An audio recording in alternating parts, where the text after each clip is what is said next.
Salut, David Allman here. Today I'd like to talk to you about scale positions.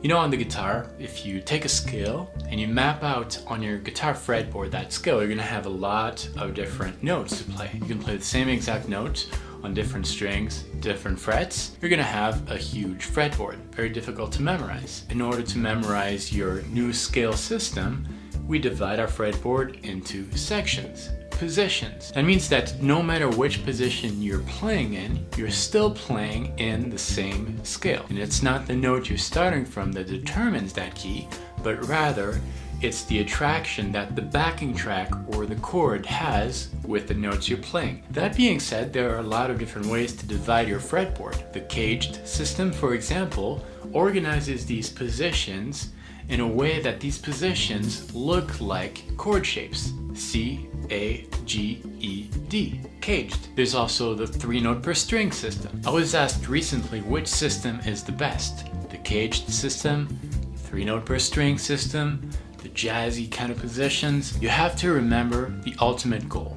And that's going to depend from player to player, but for me, when I look at music, I see music as a language. The scales can be seen as different alphabets. Whether I learn the full alphabet all at once or break it into sections, it doesn't really matter. I'm going to take different letters from that full alphabet, make words.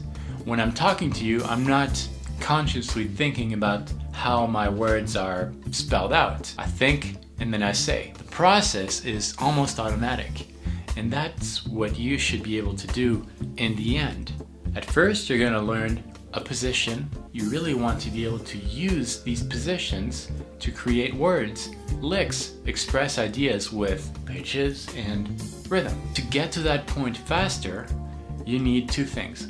You need to work with backing tracks or a chord progression or a chord. A key is not determined by the note you're starting from, but the attraction that the chord is having with the notes you're playing. That's what makes the key. In order to hear the key, you need to have these two elements. If you're only playing on your own, on your guitar, these scale positions, you don't have that attraction, so you don't really hear the color of these notes.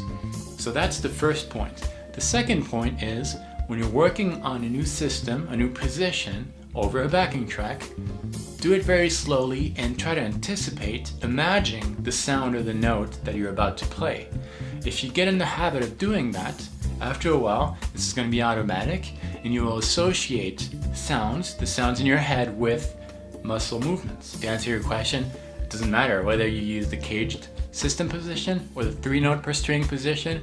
In the end, it's all part of the same scale. The ultimate goal is to hear and to reproduce what you heard in your head with your fingers. I hope you found this insightful. Practice well. Soon there will be a video on how to practice effectively. I'll record that in the next few days. Thanks for watching. Practice well. And if you need backing tracks, you know where to get them. GuitarPlayback.com. Thanks for watching. I'll see you next time, and until then, salut.